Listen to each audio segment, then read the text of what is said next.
Hello mga buhay! Sa mapagpalang araw po sa inyong lahat mga meme. O kumusta na po kayo? Kayo po ba mga meme? Nako, pinupugigi pa rin talagang kayo po'y nako, apektado pa rin po mga meme ng sinasabing mga negativities na yan na maaari nga po nagbibigay na sa inyo ng sinasabing mga sobrang mga kamalasan sa buhay. At kayo po ba mga meme naghahanap pa ng iba't ibang mga pamamaraan para naman po yung sinasabing mga kamalasan na yun mga meme makontra po natin. Kung ganyan po mga sitwasyon niyo po mga meme, baka naman kasi po mga meme, kayo na po mismo ang nag-i-invite po ng mga sinasabing mga negativities na yan. Yung mga namaring nagbibigay nga po sa inyo ng mga kamalasan sa buhay. Bakit? Yun na nga po, kasi ngayon po araw nito mga meme, pag-uusapan natin yung mga sinasabing mga bagay-bagay po na dapat po nating iwasang isuot po mga meme sa ating mga katawan. Kasi yan po mga meme, nako, negative na at maaaring nagdudulot na nga po sa atin ng mga sinasabing mga yan nga, paghihirap, mga problema, mga kamalasan sa buhay mga meme. At yun na nga yung mga sinasabing mga misfortune na nako, nakakatakot mga meme kapag kayo po inaabatan yan. Talaga ba? Meron palang ganun. Opo mga meme. Kaya yan ang ating riribasahin at pag-uusapan natin for today's video mga meme. Pero bago yun mga meme, kung kayo po yung mga bago pa lamang po dito sa channel ko, kayo po yung napadaan lang po dito, at kung magustuhan nyo lamang po ang mga videos ko, kayo po yung wag nang mahihiya. Basta't kayo po yung mag-subscribe at paklik na rin po ang aking notification bell para lagi po kayong updated pag may mga bago na tayong uploads. Kasi dito, tsak, suswertihin kayo. Talaga ba? Opo mga meme. Siya, go mga meme. Ano? Fresh ba ako? Are you crazy? Are you out of your mind?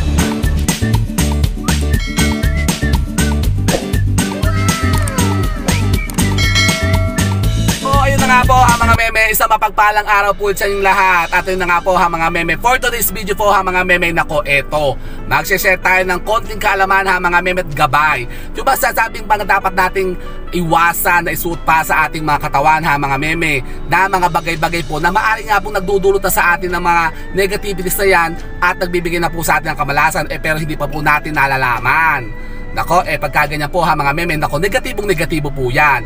Yun na nga, kasi likas naman po sa atin mga meme na talagang tayo po mahilig po sa mga sinasabing mga pampaswerte na yan. Syempre, sino ba naman po ang hindi gustong swertihin mga meme? Syempre, lahat tayo gusto natin yan. Yung mga sinasabing mga kaswertihan na yan mga meme.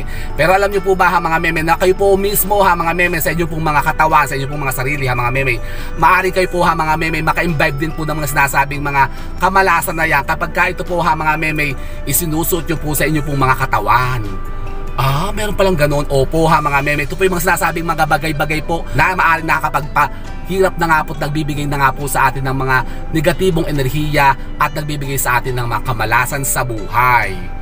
Ano yung mga yan? So yun na nga po mga meme, kaya wala na masyadong chika-talaki sa mga meme, umpisahan na natin ito. Dito nga po mga meme, tayo po may ihinanda nga pong mga list o listahan mga meme na mga sinasabing mga bagay-bagay na yan. At meron po tayong yung isa-share sa inyo na bagay po mga meme na dapat iwasan nyo na pong gamitin o isuot pa sa inyo pong mga katawan kasi negative na po yan. Ano yung mga yan? Yun na nga po mga meme, ang ating number 1, yung mga sinasabing marumi at mababahong damit. Nako, opo mga meme, yan yung mga sinasabing mga marumi at mababahong damit. Iwasan nyo pong gamitin yan mga meme sa inyong mga katawan. Kasi syempre mga meme, basic naman po yan, yung personal hygiene mga meme. Yan kasi mga meme, maaring makainganyo nga po ng mga sinasabing mga negativities na yan. Yun nga kamalasan mga meme, diba? Okay po yung nagsusot ng mga marumi at mga mababahong damit.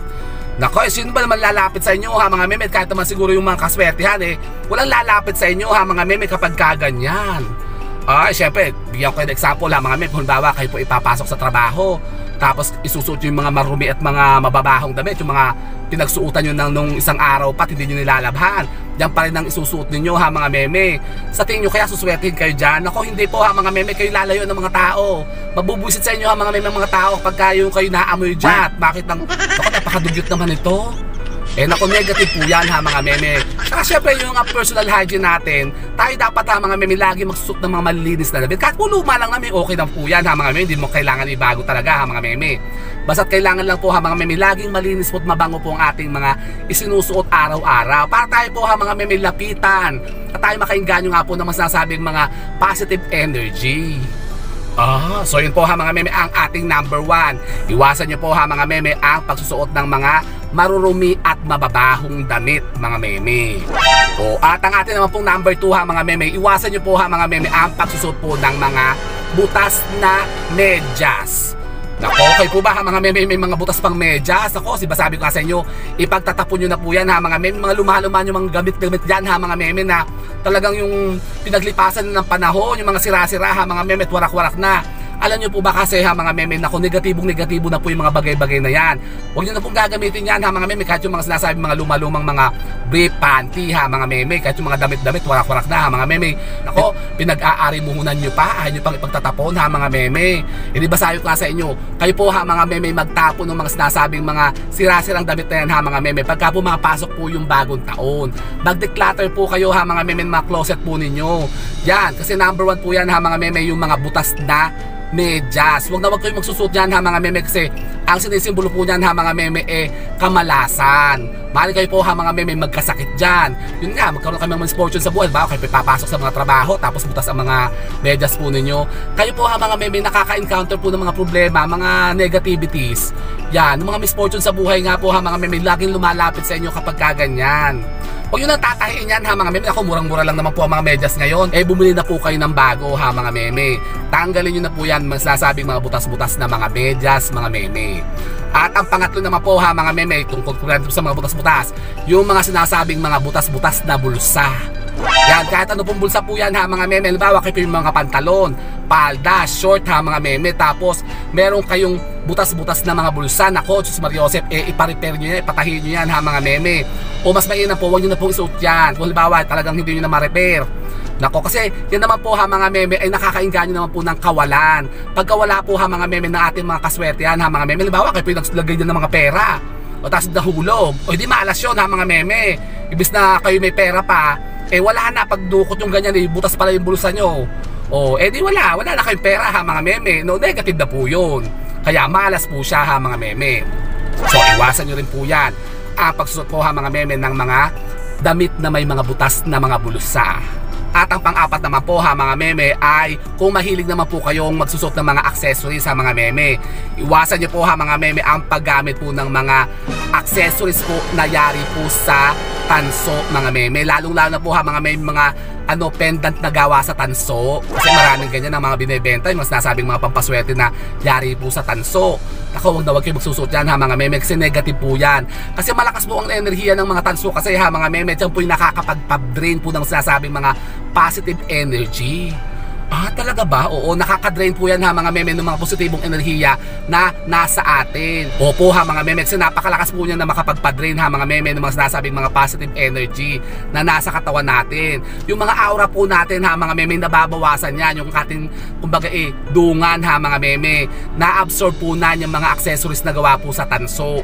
Kaya ipinagbabawal po yan, hindi kagandahan ng paggamit po ng mga sinasabing mga accessories o alas po ha mga meme na yari po sa tanso mga meme. Ako, sino ba yung nakikimartes na yun? Oh. Kayo patingin-tingin na mga meme. Oo, pero sino ba yun? Parang cute Oh, so yun po ha mga meme, ang ating pang-apat. Iwasan nyo po yan ha mga meme. Kasi naman po ha mga meme, mga accessories na gawa po sa tanso, yan po ha mga meme ang kadalasan na nagiging cause po ng pagkakasakit. Kaya lagi may mga nararamdaman na kung ano-ano dyan ha mga meme sa katawan po ninyo. Para kasing nauubos nga yung mga positive energy po ninyo, kayo lulugo-lugo. Wala kayong lakas ha mga meme, tapos lagi kayo parang balin sa baga. Yan, kaya iwasan nyo po ha mga meme ang pagsusot po ng mga accessories na gawa po sa tanso mga meme. Ang isa pa po ha mga meme, iwasan nyo na po yung panglima natin ha mga meme, ang pagsusot po ha mga meme ng mga salamin na basag-basag na. Naku, kahit yung may mga lamat-lamat pa lang ha mga meme, naku, huwag nyo na pong paggamitin yan. Tawa kayo po yung mga reading glasses tapos medyo bumaksak tapos nagkalamat. Naku, ipagawa nyo na po yan ha mga meme. Kasi yan po ha mga meme, negatibong-negatibo at namaring nga po magdulot na sa inyong kamalasan. Ako, baka mamaya biglang mabasag pa tuluyan sa mata nyo, hindi kayo nabulag pa. O di, negative po yun ha mga meme. Saka hindi maganda po ha mga meme paggamit po ng mga salamin ha mga meme na basag. Yan, kahit ano pa po mangyayari sa salamin ha mga meme, tapos syempre basag na, ipagtatapon nyo na po yan ha mga meme, kasi malas na po yan. At ang sa pa po ha mga meme ay usapang accessories pa rin. Huwag na huwag po kayong gagamit ha mga meme, halimbawa kayo may mga kwintas, tapos medyo manipis po ha mga meme, biglang naputol o napagot yan ha mga meme. Alam nyo po ba ha mga meme na ang kwintas po na napapagot ay may ibig sabihin po niyan. Yan kasi ha mga meme, halimbawa ginto o mga silver ha mga meme. Tapos yung mga kwintas yung biglang napagot ha mga meme. Ibig sabihin po, meron pong kinontrang nako napakalakas na bad omen o misfortune sa buhay ha mga meme. Yang mga kwintas nyo na dapat po itatama sa inyo. Kaya napagot po yan ha mga meme.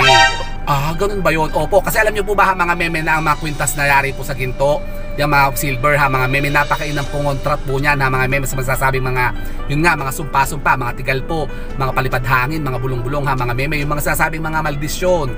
Tapos halimbawa may pinadala sa inyo, tapos yan po ha mga meme, halimbawa may mga suit kayo, mga gold na ganyan, kwintas. Yan po ha mga meme, pag hindi nila kanakayan ng kontrahin yan, sila po ha mga meme kusang mapapagot. O accidentally po ha mga meme, mapapagot yan. Kapag kaganoon po ha mga meme, wag na pong gagamitin yan ha mga meme. Yung mga kwintas pong napagot. Pwede nyo po ipa-repair ha mga meme, tapos pwede nyo ibenta o isang lana lang po siguro ha mga meme. Pero wag nyo na pong personal na gagamitin pa yan ha mga meme, kasi may kakibat na pong kamalasan yan. Ganun ba yun? Tasa pa po ha mga meme, usapang alahas pa rin po.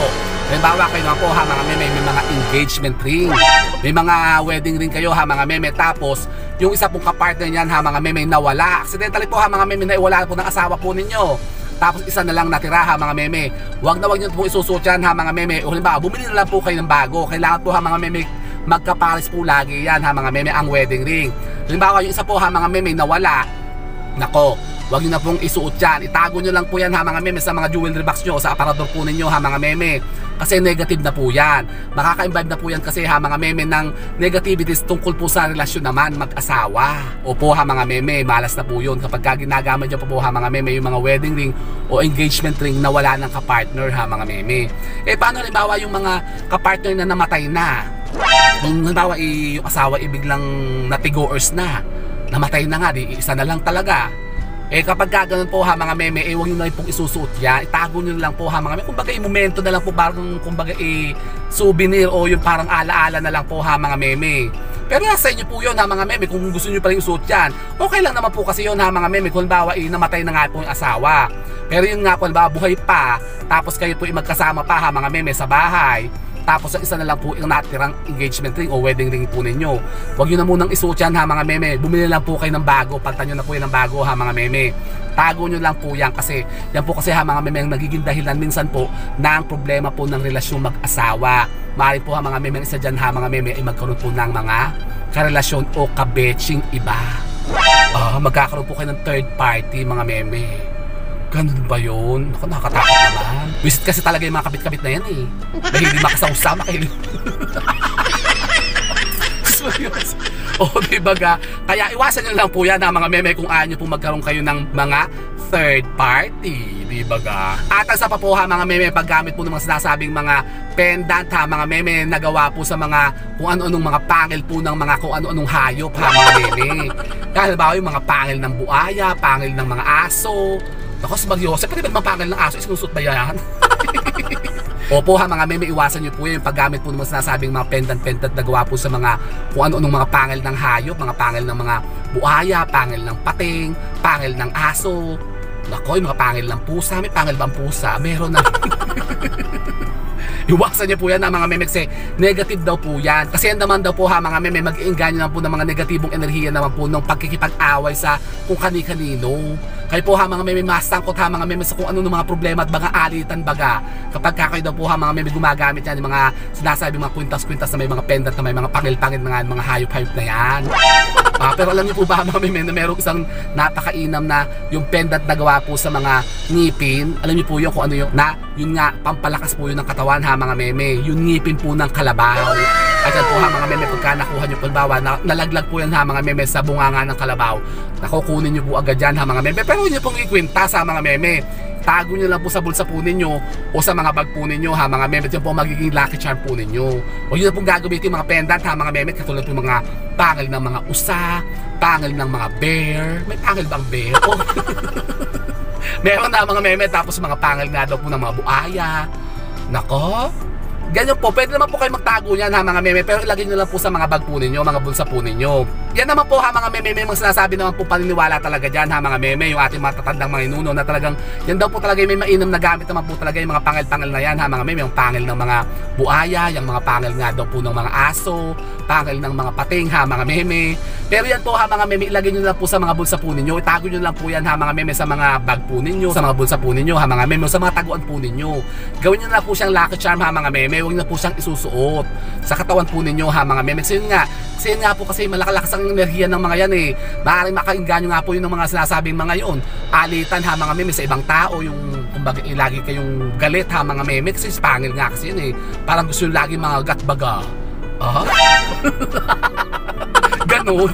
O parang lagi magiging warpick baga ha mga meme kapag gaganyan. Eh negative po yun ha mga meme. At ang sa pa po ha mga meme ay yung mga sirang relo. Opo ha mga meme, negative din po yan ha mga meme. Lagi na lamang bawa kayo yung mga relo tapos bigla na lamang laging tumitigil ha mga meme. Lagi na lamang pag patay ang relo nyo, sira po yan ha mga meme. Naku, wag na kayong gagamit yan ha mga meme, mga sirang relo. Opo, kasi alam niyo po ba ha mga meme ng mga sirang relo ay nako, napakalakas ng enerhiya niyan ha mga meme na makahikayat po ng mga kamalasan. Halimbawa kayo po ha mga meme, mga tinatagong mga sirang relo, yung hindi na umaandar, nako, pagtatapon niyo po yan ha mga meme, kahit nakatago pa po sa mga aparador ninyo, mga table po ninyo, may mga wall clock kayo hindi na umaandar dyan, may mga sira kayong mga relo ha mga meme, nako, ipagtatapon nyo yan ha mga meme, ibasura nyo na po yan kasi negative na po yan, huwag nyo na pa-repair ha mga meme. Opo ha mga meme, negative na po yan kasi yan po ha mga meme, nakakahikayat ka po ng masasabing mga misfortune sa buhay kapag kayo po nagtatago ng mga sinasabing mga sira-sirang mga relo na yan. Talaga ba? Opo ha mga meme, bahala kayo kung hindi kayo naniniwala, sige isuot nyo pa rin po yan. Makikita nyo, bahala kayo ha mga meme. Opo ha mga meme, kaya iwasan nyo na po yan, yung mga sirang relo na yan ha mga meme. So yun po ha mga meme, po ilan lamang sa masasabing mga bagay-bagay po ha mga meme na dapat po iwasan natin na isuot po sa ating mga katawan. Kasi yan po ha mga meme, maaari nga po makapag-invite nga po at maaari makapagbigay nga sa atin ng masasabing mga kamalasan sa buhay. Pero sabi nga po ha mga meme, ito mga masasabing mga paniniwala, ito yung mga pawang gabay lamang naman po natin. Kung kayo naman po ha mga meme, hindi po naniniwala sa mga ganitong mga pamamaraan, di wag nyo na lang po tusundin ha mga meme. Pero sabi ko nga sa inyo, bahala na po kayo ang mag-suffer sa consequences. Kung hindi po kayo naniniwala ha mga meme, so pa rin po yung mga ganyan, yung mga basag-basag na salamin, yung mga ngipin-ngipin po ng mga mga buaya, mga aso-aso na yan ha mga meme. Tapos magsuot pa rin po kayo ha mga meme, sinasabi mga damit na mga may butas-butas na mga bulsa ha mga meme. Tapos paglagay nyo po ng mga pera nyo dyan, ng mga wallet nyo, pagtingin nyo wala na, nahulog na pala. Edi sinong minalas? Hindi kayo. Pero yun na nga po ha mga meme, wala naman po masama at wala naman po siguro mawawala ha mga meme kung tayo po maniniwala po rin dito.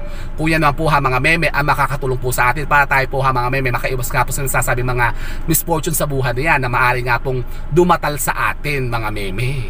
Dumatal? Opo, yung dumating. Dumatal ka. Yung maaaring lumapit sa atin ha mga meme at ma-encounter po natin. Di ba ga? So yun po ha mga meme, po ilalaman sa masasabi mga bagay-bagay po na dapat po nating iwasan ha mga meme, isuot pat gamitin po natin sa ating mga katawan. Kasi yan nga po ha mga meme, maaaring makapagbigay na at makapagdulot sa atin ng mga sinasabing mga misfortune at kamalasan sa buhay.